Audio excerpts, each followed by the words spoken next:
Bom dia, boa tarde, boa noite. Meu nome é Tarcísio Mendonça, e eu sou o professor substituto de vocês, né? Eu ministrava aula na Faculdade de Direito no semestre, na verdade, no ano passado.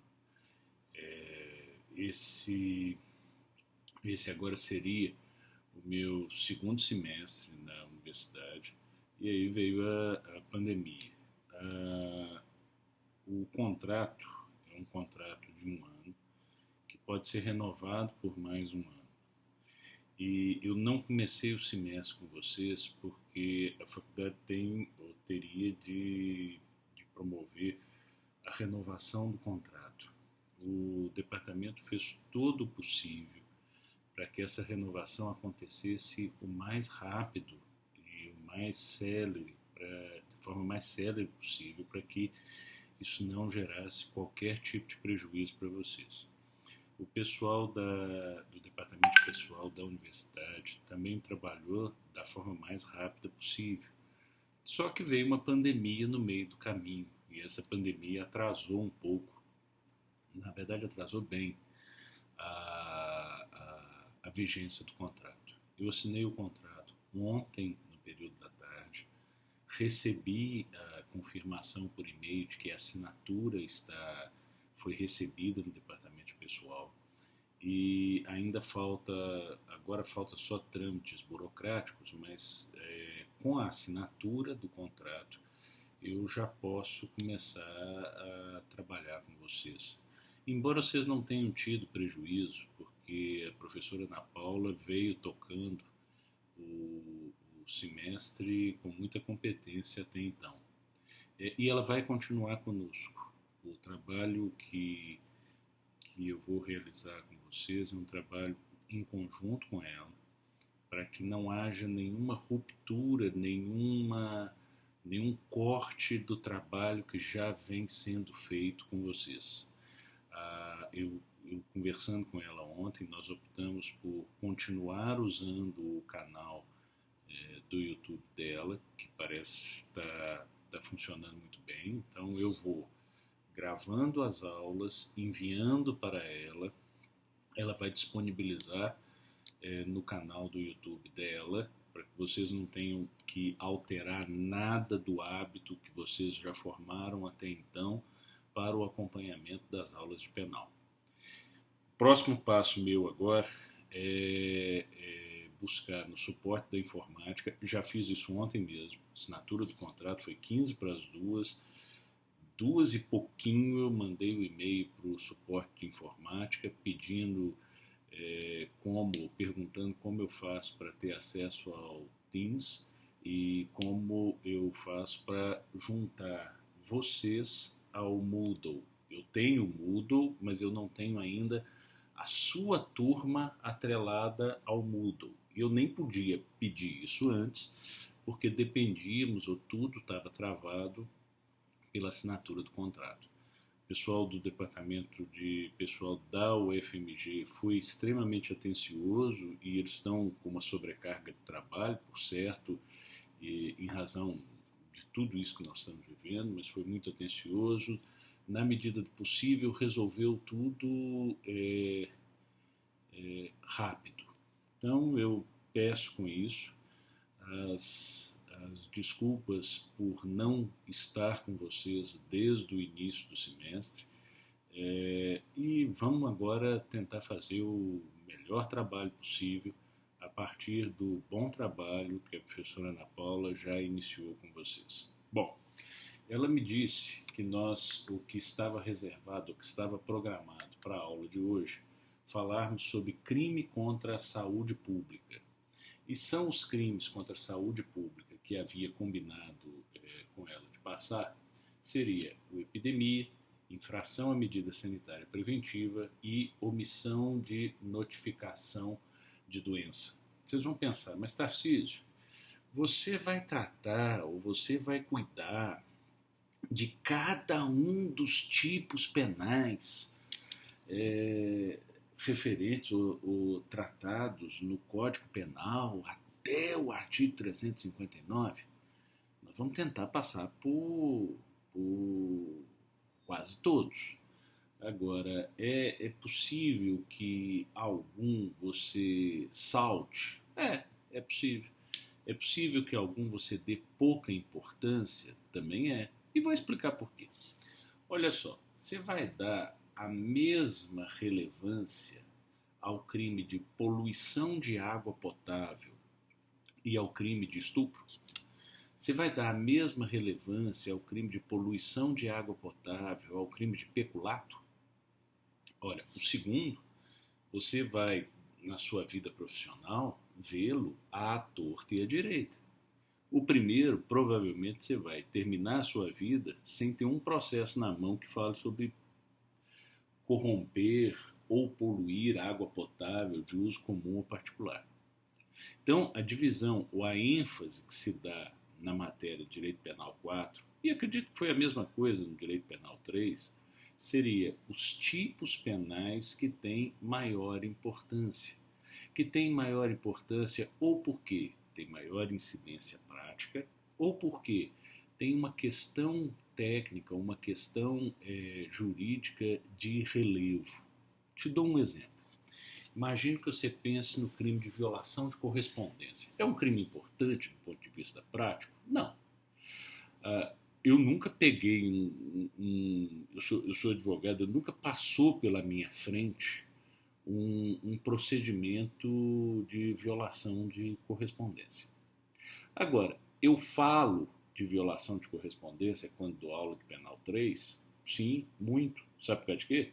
Por causa da palavra indevidamente.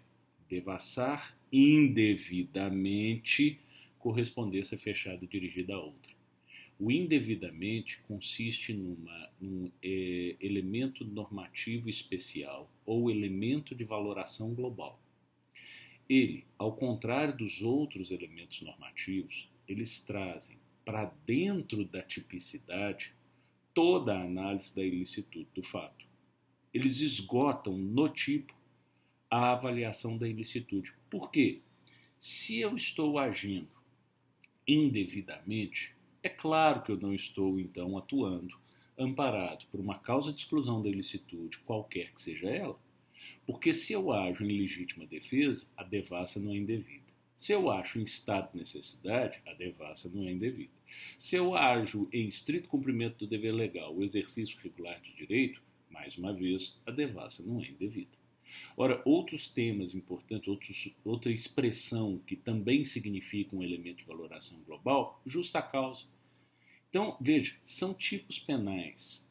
Consiste a violação de correspondência num tipo penal com pouquíssima relevância prática, mas que tem uma importância teórica para que a gente possa relembrar ou explicar o crime ou os elementos de valoração global, fundamental. Então, a ênfase que a gente vai dar, nós vamos passar pelos tipos penais, a ênfase que a gente vai dar diz respeito a isso. Ou é uma importância prática, ou é uma importância teórica. E os crimes contra a saúde pública é um exemplo muito claro de que essa análise do que é importante, do que não é importante, do que tem incidência prática e do que não tem incidência prática, varia de acordo com o tempo e com as circunstâncias que nós estamos vivendo. Eu vou lhes confessar, quando dava aula de Direito Penal 4, antes da pandemia que estamos vivendo, epidemia eu passava assim, ó, voando. Eu contava que existia um crime de epidemia. Ora, infração à medida sanitária, eu também contava que existia uma infração de medida sanitária, mas eu não entrava em detalhe, eu não entrava ou não desenvolvia uma questão mais profunda sobre epidemia ou infração de medida sanitária preventiva. Mas vamos lá. Ora, o que consiste o crime de epidemia? Causar epidemia mediante a propagação de germe patogênico. Aí vem a questão. É claro que você sabe que o conceito de epidemia é diferente do conceito de pandemia. Todos acompanharam pelo jornal que a pandemia se dá quando a disseminação dos germes patogênicos alcança uma escala global. Quando você já tem focos de disseminação, eu não sei em quantos continentes, enfim. Mas isso não importa. O que interessa é que quando o Código Penal fala de epidemia, que é a disseminação de um germe patogênico numa região geográfica específica, é claro que ela também está se referindo ao que a medicina chama de pandemia. Então, causar epidemia significa introduzir dentro de uma região geográfica, introduzir dentro de um país, ou introduzir dentro de um estado, a um determinado germe patogênico e, por ser patogênico, capaz de causar doenças. E veja a gravidade da pena desse crime. A pena tem uma punição de 10 a 15 anos de reclusão. É uma punição mais severa, com razão, do que o tráfico ilícito de entorpecentes. Então aí nós vamos pensar e vamos começar a refletir sobre esse crime a partir do que estamos vivendo. Será que hoje alguém que seja portador da Covid-19, se ele dolosamente pratica ato capaz de transmitir a doença, ou seja, cospe na cara de alguém, fala sem máscara muito próximo de outra pessoa, essa pessoa com a intenção, com o dolo de transmitir a doença, essa prática seria um crime de epidemia? Nós vamos perceber que não. Primeiro, hoje você já tem uma livre circulação do coronavírus no país. Se você já tem uma livre circulação do coronavírus no país, eu imagine que estou contaminado. Chegar dentro de um shopping e sair espirrando ao léu, ou sair passando cuspe no corrimão das escadas, isso seria causar epidemia? Não, porque eu não dei causa a epidemia nenhuma, haja vista que a epidemia já está instaurada. Então, para que se tenha a prática do crime de epidemia, teria de ser o agente o primeiro a trazer o germe patogênico e dolosamente colocá-lo em circulação. Ora, esse indivíduo que dolosamente coloca na circulação pela primeira vez aquele germe patogênico, ele cometeria o crime descrito no artigo 267 do Código Penal. Veja que nós temos 2 parágrafos aqui. O parágrafo 1º, se do fato resulta morte, a pena é aplicada em dobro. No caso de culpa, a pena é de detenção de 1 a 2 anos ou, se resulta morte, de 2 a 4. Olha só. Essa morte aqui, ou seja, se do fato resulta morte, a pena é aplicada em dobro. Tá claro? Se o crime de epidemia, ou se o delito de epidemia for causado a título de culpa, ou seja, eu trouxe o germe patogênico pela primeira vez, mas eu não tinha a intenção de colocá-lo em circulação, mas eu assim o fiz, em razão de uma inobservância de dever objetivo de cautela, então eu tenho uma pena, eu tenho a aplicação de uma pena bem mais reduzida, de 1 a 2 anos, ou seja, passa a ser um crime de pequeno potencial ofensivo, e se resulta em morte, a pena vai ser de 2 a 4 anos. É claro que se a epidemia é culposa, a morte também o será.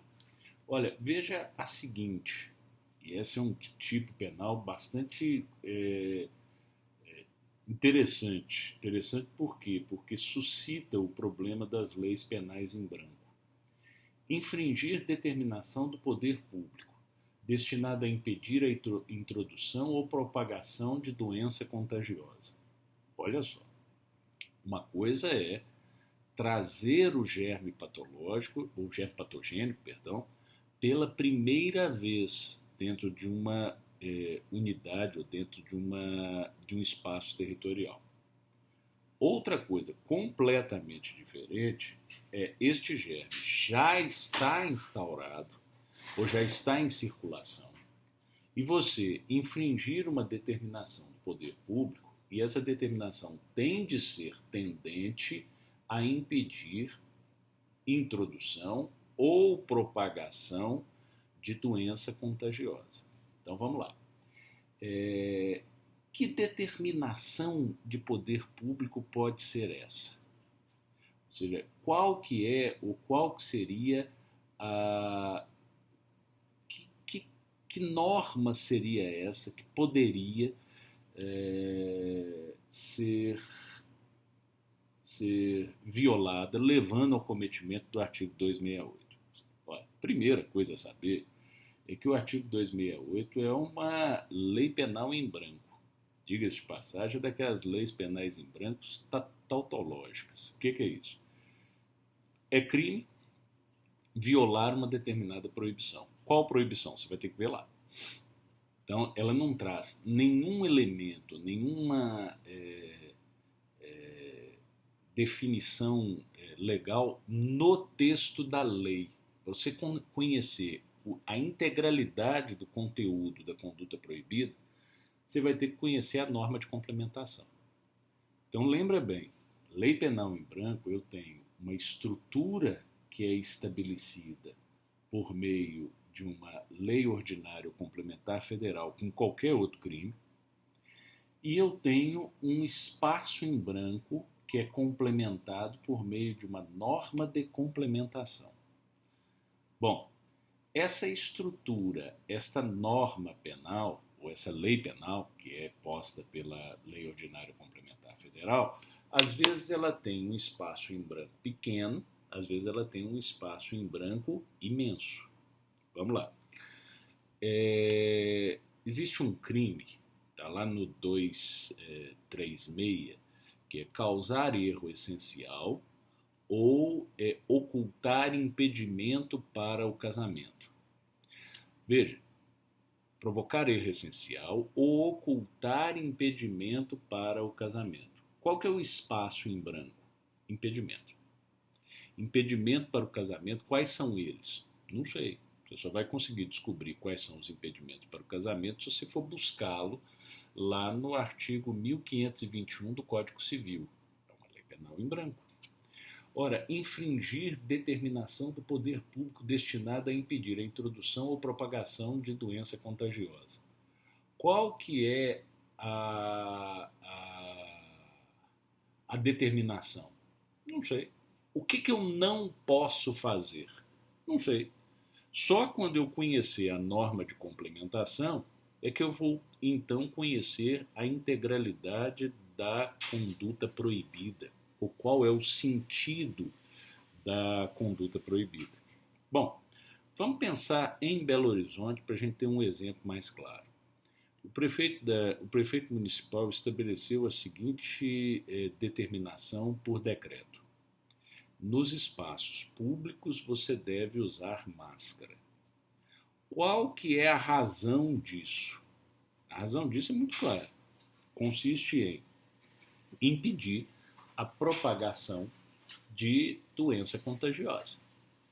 Ora, então, eu tenho, ou então vocês vão perceber, eu tenho uma norma sanitária, uma norma que tem como objetivo impedir a propagação de doença contagiosa, ela é estabelecida por meio de um decreto municipal e infringir essa norma consiste em crime. E aí vocês vão me dizer, mas Tarcísio, isso não viola o princípio da reserva legal? Não, já se chegou à conclusão que lei penal em branco não é uma ofensa ao princípio da reserva legal, quando ela se mostra necessária. E aí você vai dizer, mas quando que a lei penal em branco pode se mostrar necessária? Olha, ela se mostra necessária quando eu tenho uma razão técnica para delegar esta complementação para um determinado órgão, quando o bem jurídico exigir ou para a proteção do bem jurídico se exigir uma modificação muito intensa da normativa, incompatível com o tempo que se demora para um processo legislativo. E, e, e esse é exatamente o caso. Repara só.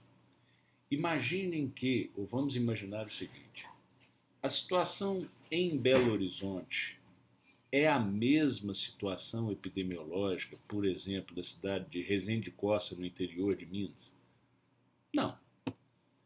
Pode ser que os epidemiologistas digam o seguinte: olha, em Belo Horizonte é necessário usar máscara. Pode ser que os epidemiologistas instruam o prefeito de Resende Costa dizendo: olha, aqui não é mais necessário usar máscara. Pode ser que em Resende Costa os epidemiologistas digam: é necessário decretar o lockdown. Pode ser que em Belo Horizonte se diga: olha, já podemos abrir os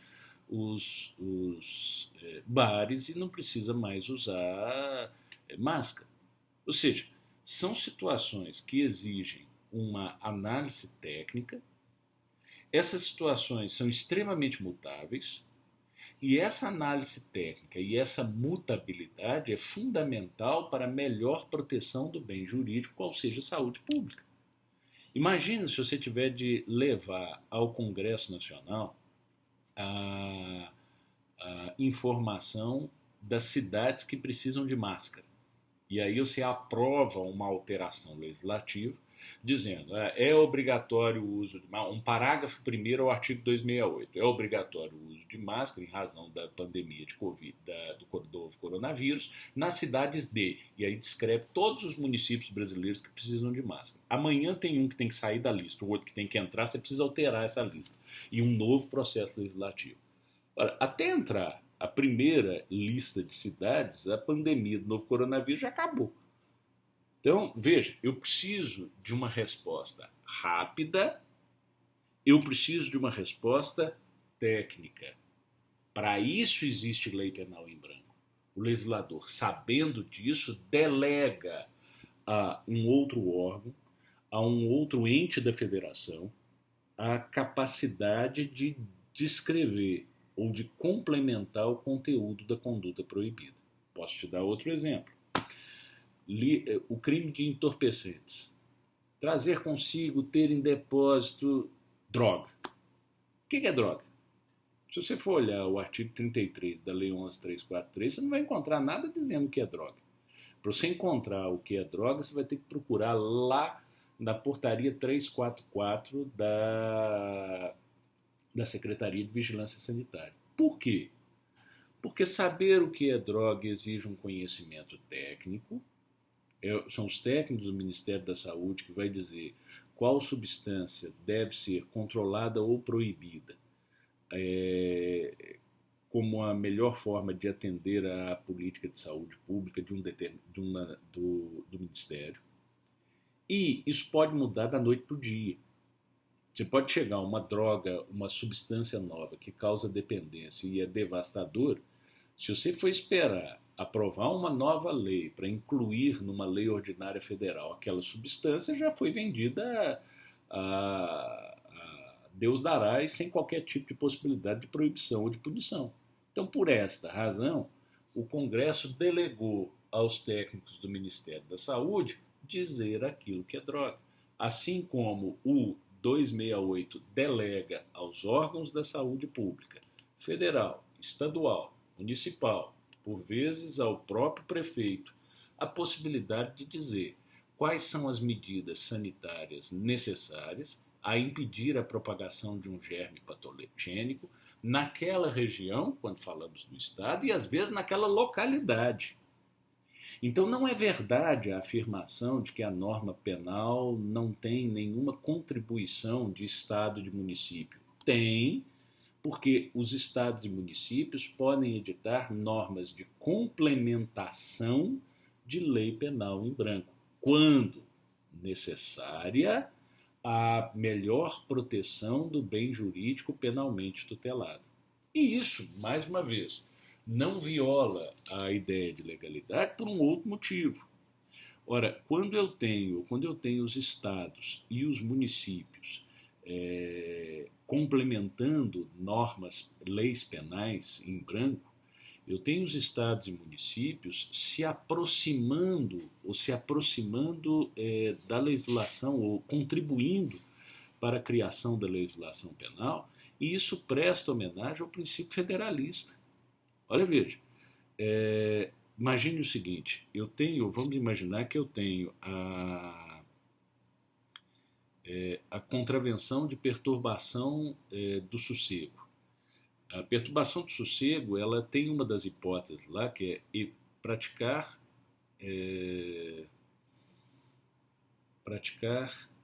atividade ou profissão para além dos limites do ruído permitido.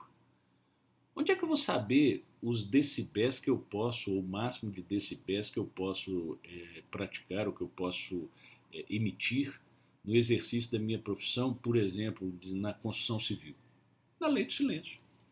É claro que a lei do silêncio de Belo Horizonte é mais tolerante com o ruído do que uma eventual lei do silêncio de Resende Costa, porque Resende Costa deve ter o quê? Não sei, mas é uma cidadezinha pequenininha.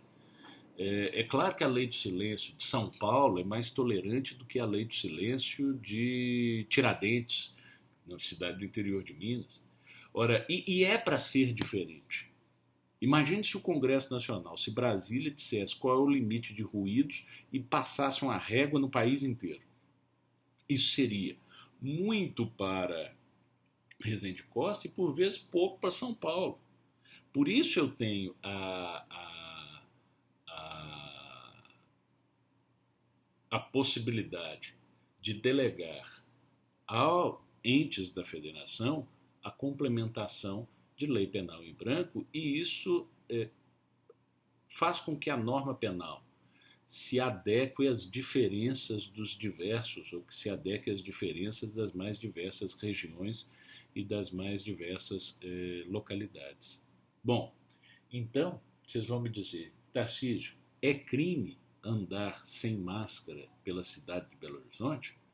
Na minha visão porque você está infringindo determinação do poder público destinada a impedir a introdução ou propagação de doença contagiosa. É verdade que você pode levantar uma outra discussão. Pode o prefeito obrigar a utilização de máscara por meio de decreto?